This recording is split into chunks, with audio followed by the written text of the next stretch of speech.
इस पूरे जीवन में जिन्होंने कंप्लीट जीवन जिया वो कृष्ण भगवान है हमारे।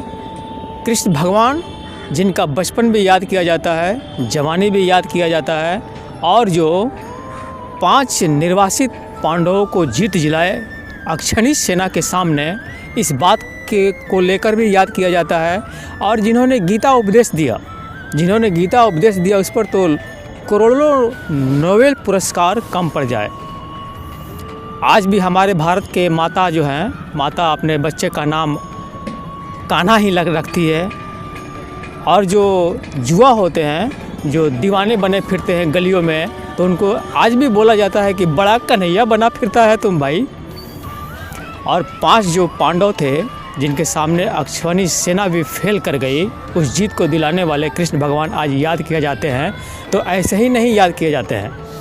हमारा जीवन जो है, जीवन जिस तरह हम जीते हैं वो ज़्यादा मायने नहीं है, जितना कि हमारे नहीं रहने पर याद किए जाते हैं वो ज़्यादा संदर्भ में आते हैं।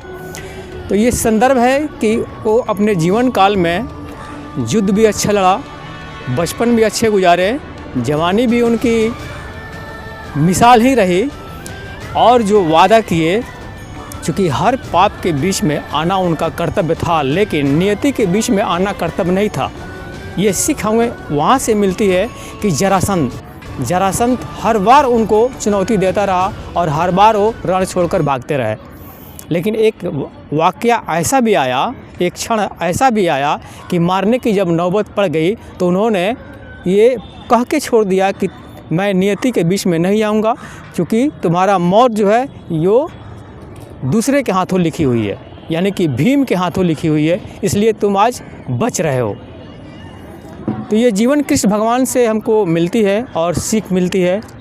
उनके जीवन से भी सीखना चाहिए कि अपने जीवन में किस भाग दौड़ के बीच अपने भाइयों को भी मारा, अपने मामा को भी मारा।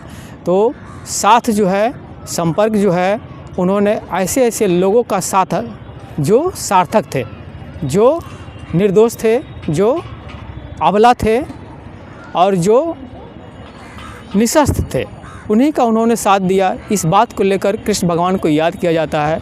हम अपने जीवन में भी ये ढालें कि हम भी अपने जीवन को ऐसा बनाएं कि हमारे नहीं रहने पर हमें याद किया जाए। मैं Vipul Kumar, star ABP news, Bihar, Bettiah.